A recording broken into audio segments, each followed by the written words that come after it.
Welcome to the SportsWagers.ca podcast with Brian Sherwood Steinberg and Matthew Finney.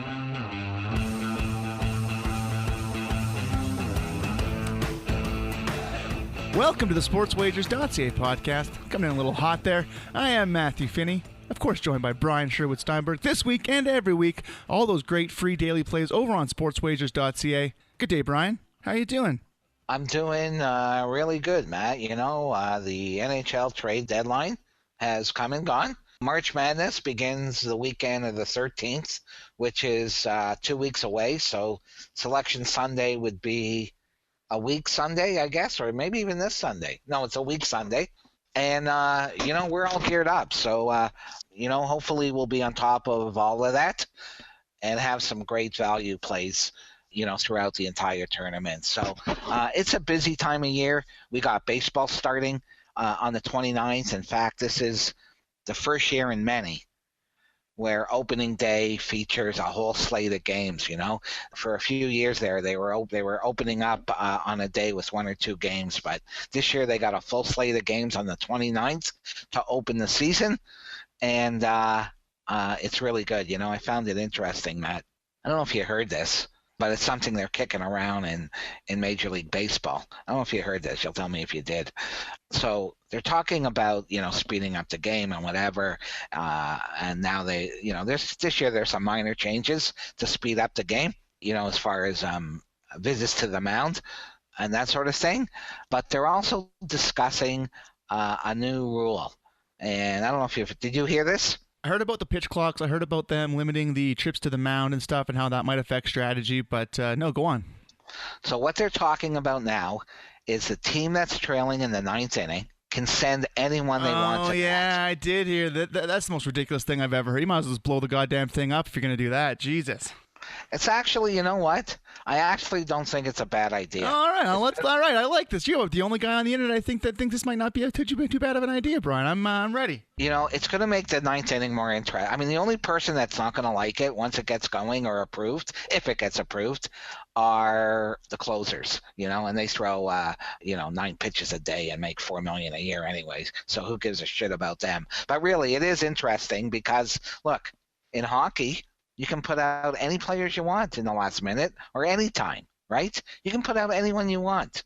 What about in the NBA, right? You can put out anybody you want in the last few minutes. You can make subs for defense, for offense, for whatever. You know, in football, you can put in whoever you want, whenever you want, right? And really, is it going to change that much if you put up whoever you want in the ninth inning? Usually it's the meat of the order anyways. So it's really not going to alter that much, right? Usually you got very rarely do you see the 8-9-1 guys scheduled for the ninth inning. It's usually the top of the order or 4-5-6 or 3-4-5. So really it's not going to change that dramatically, and you can't change the entire lineup. You can only change the three guys you want up. So it's, you know what, it's going to make it more interesting. It really will. And it doesn't really change a whole lot. So I kind of like the idea. I don't know if it'll ever get approved, but I kind of like the idea. Oh, man, if we can't get a pitch clock, there's no way they're going to let you play fantasy baseball in the ninth inning, I don't think. But we'll have to see. It could be interesting, that's for sure. Yeah, it could be interesting. I think it's an interesting idea, you know, and I'm a baseball purist. So for me to say that, you know, I thought it was interesting. It doesn't really alter that much, but you know what? All the other major sports, you can put in whoever you want, whenever you want.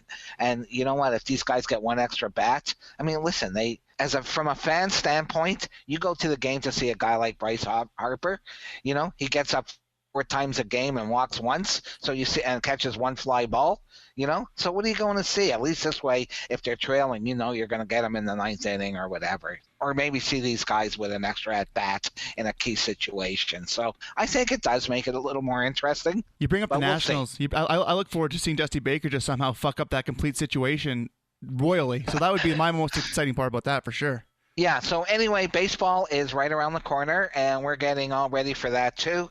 We're going to have some over-under plays coming up over the next 2 weeks or so, 2 or 3 weeks, and we've hit those at a very high percentage over the year. So look for that on the website as well. Well, I know there's a couple teams you're already looking at. One that we've keyed in on has moved up a game this week, so we like to see that. Looking for those unders, injuries, bad pitching staffs. I mean, we talk about it all the time. We see these guys breaking down lineups. It doesn't matter how many big sticks you have in the lineup if you can't, keep the guys from scoring a dozen runs a game. So pitching, like always, going to be the biggest factor for most of these teams all year, and just staying healthy too. Yeah, you know what? Like when you're looking at over-unders in baseball or in any sport, we really like to focus on the unders because the totals, the win-loss totals, or season win totals for the year, does not really take into consideration injuries, inevitable injuries, right?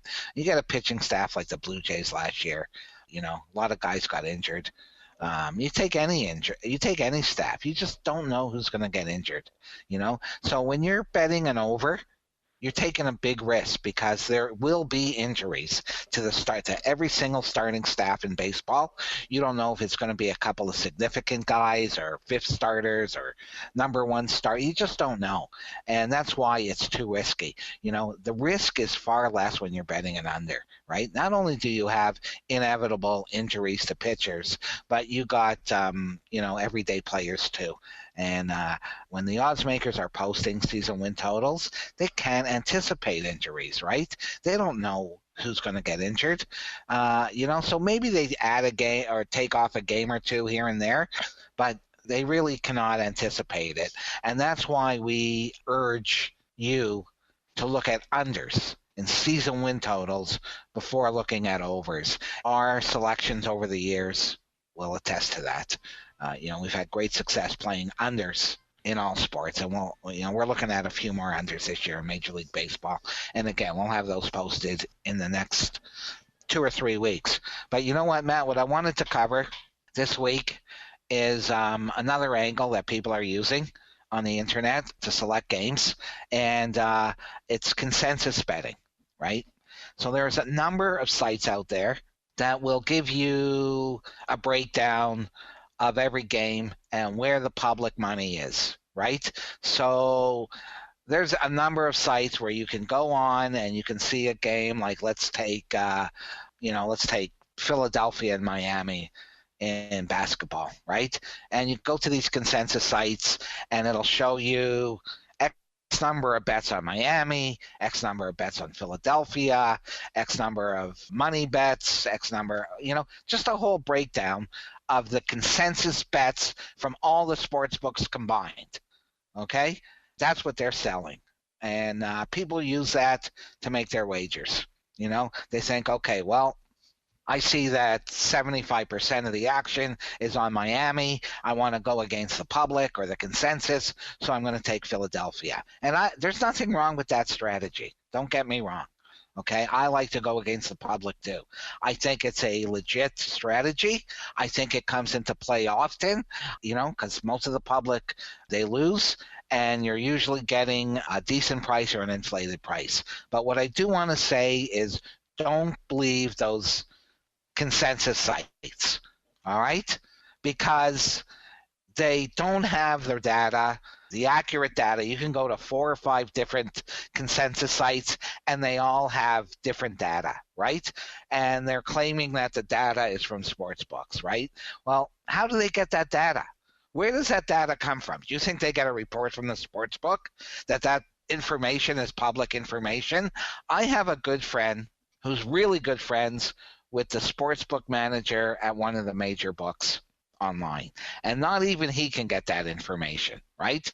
He may once in a while, pick the guy's brain a little bit for information and get a little insight into where the public money is, but the sports books are not releasing that information to anyone, right? I don't know where to get that information.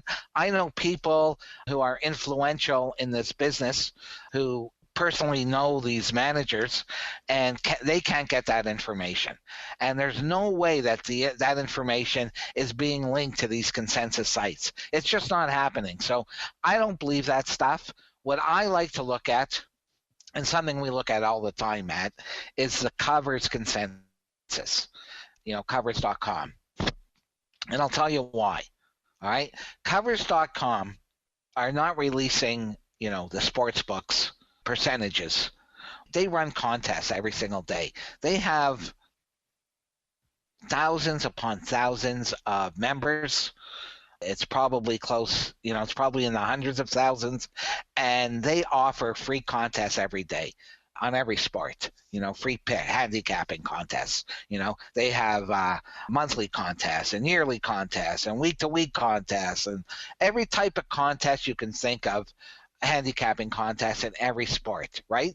Well, you're not getting actual bets, but what you are getting is people, really public individuals that are playing these free contests, and it's a big reflection on the market.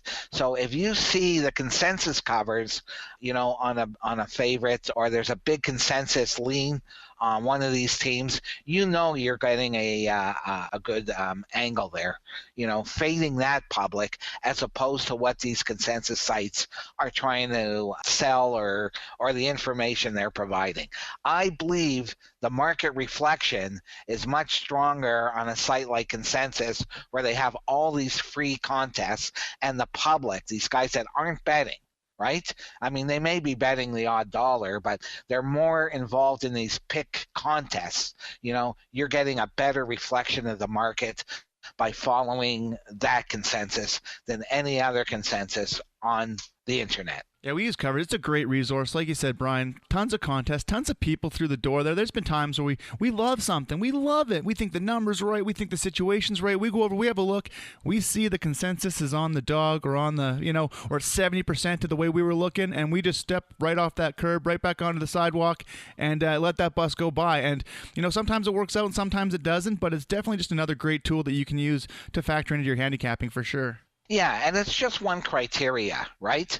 But I'm seeing a lot of people saying, the consensus is this way or the consensus is that way. And there are some very visible consensus sites out there that are getting a lot of press these days, or a lot of social media awareness. And I'm just suggesting that, they can't be trusted. I don't trust them. I don't use them. I don't think that the information is real. I don't see how they can get that information.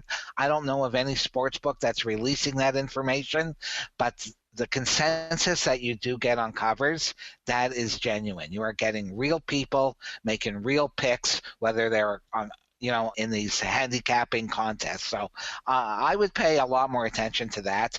We do pay a lot more attention to that, and I'm just passing that along. I mean, you don't trust what RJ Bell is selling, Brian? Come on. There are so many touts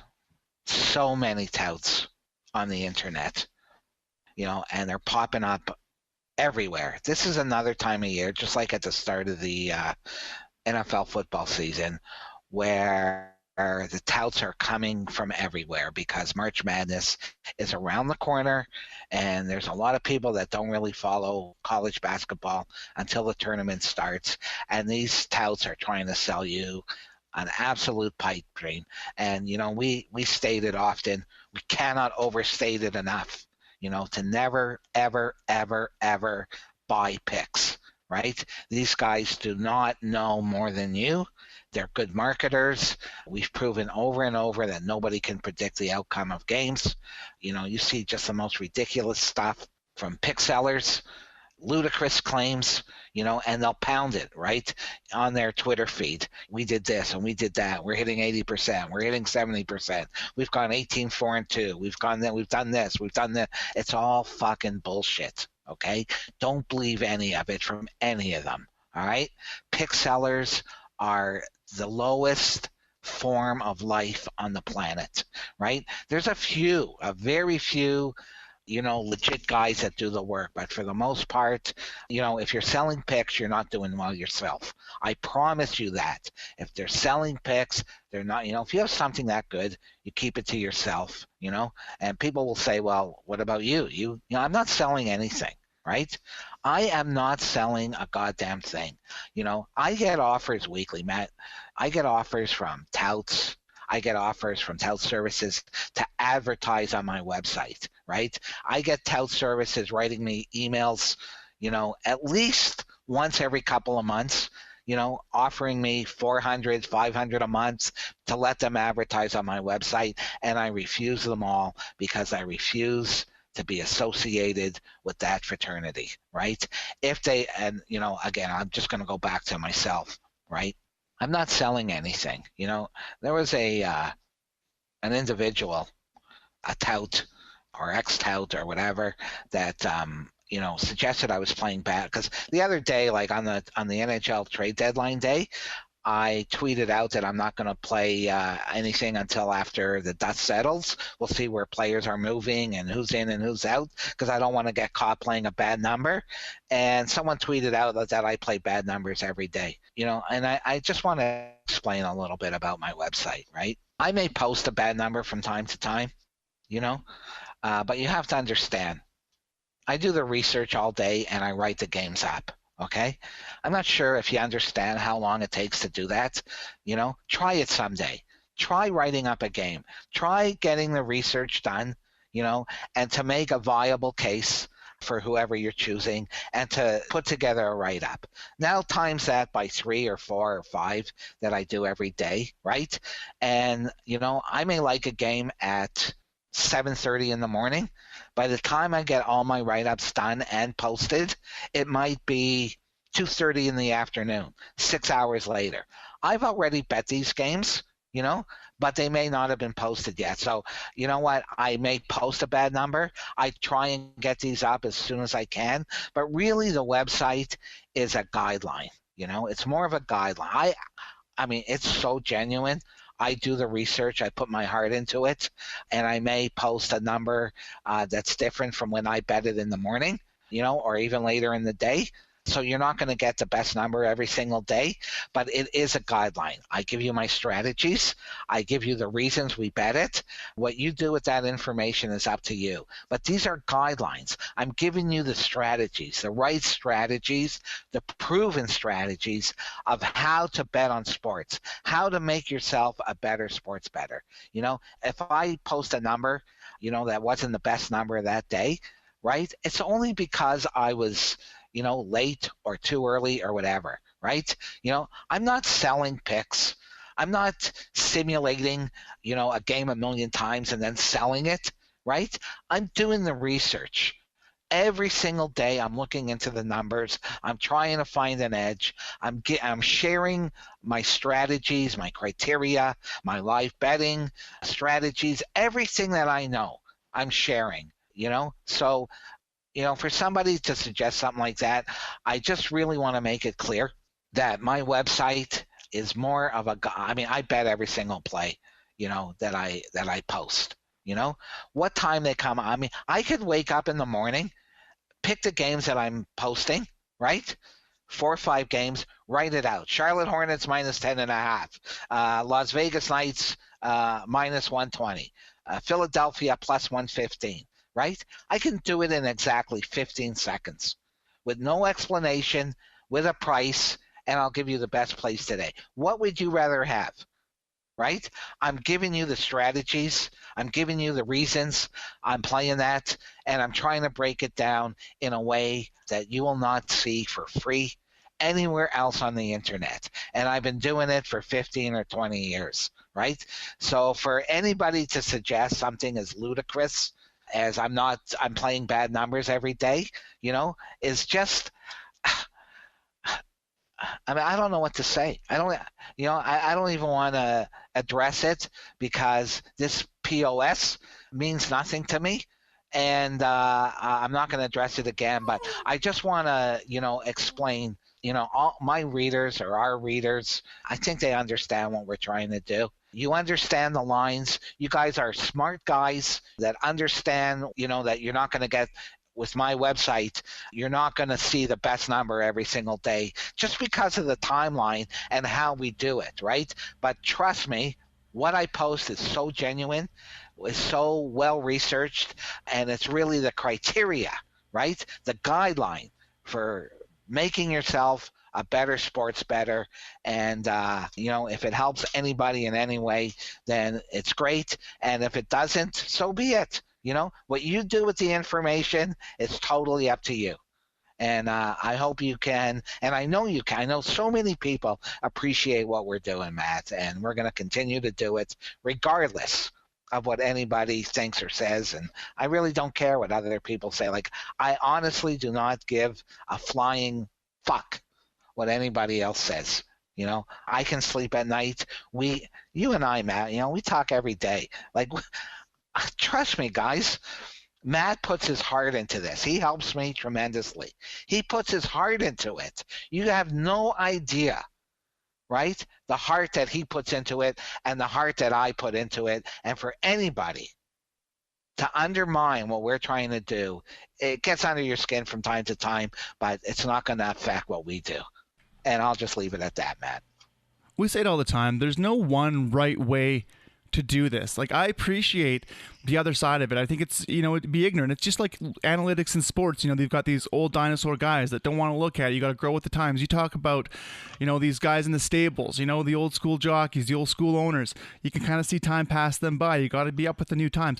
I like all that advanced stats. I like the number crunching. What I don't like is people selling fucking picks, behind that, as if some sort of computer simulation is going to be able to predict whether or not Steph Curry's got a tummy ache or a stubbed toe or something. And we also get so many messages and have so many friends in the industry that understand that. And again, don't follow us blindly, but take the time to make a note and send a note or say hello or say thanks, just because they use what we put out there every single day as a part of their handicapping process, and they appreciate it. So really, it doesn't matter what motherfuckers on the internet have to say about anything, especially on Twitter, where, it's just a cesspool of free picks and what have you done this week? And, there's just so many guys that we follow and joke about and share screenshots, and it's really entertaining, and we get a lot of great fades from them. But other than that, it's a bunch of bullshit. Yeah, and again, you should never pay for picks. Ever, ever, ever, ever. I cannot overstate that enough, okay? What you get from us is real. You get the criteria. You get the tools to be a better handicapper. You can, look in the archives of our podcasts over the last 12 months, 13 months, and just go over them once again, right? We have proven methods. I have a proven method. I've been doing it for a long time. I'm not selling anything. And, I'm a successful sports bettor, right? Matt and I, Matt and I, we go over this stuff every single day, and we do make money betting sports, and we're just sharing the criteria with you, all right?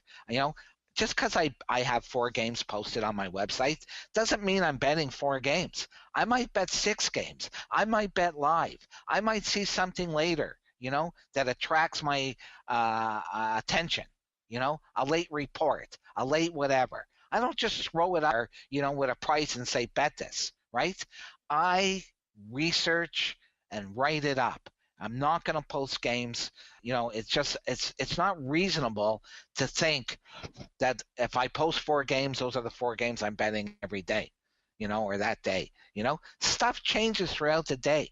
Stuff changes at halftime. Stuff changes, once the game gets underway. A line moves. I may have a game posted at 11:30 in the morning, and by 5 o'clock in the afternoon, I see something that turns me right off, or maybe puts me on to something else. I'm not going to run to my computer and spend an hour and a half or 2 hours writing it up and posting it. I don't do that, okay? I put my work in during the day.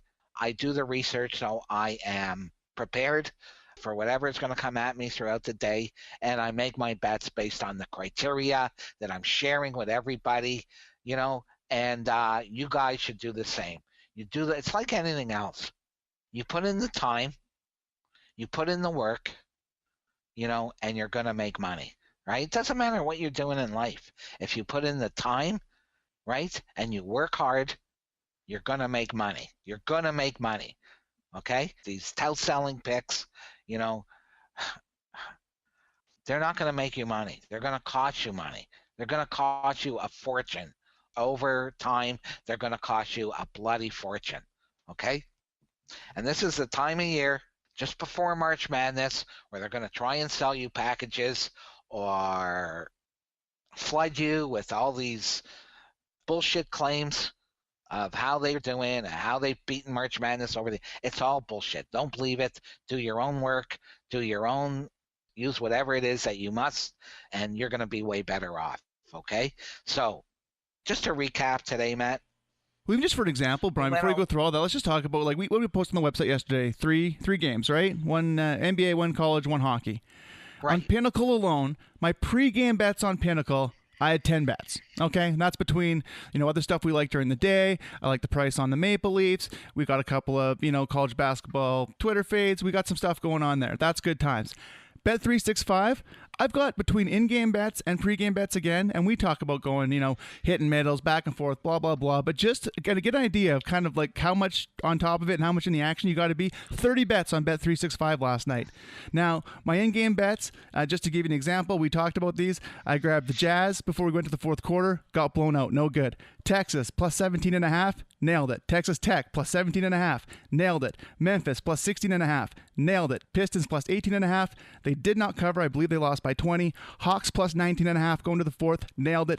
And Knicks, plus 21.5, going to the fourth, nailed it. So there's so much more than just the pregame bets, what we post and what we're going on with. There's so much opportunity in-game especially.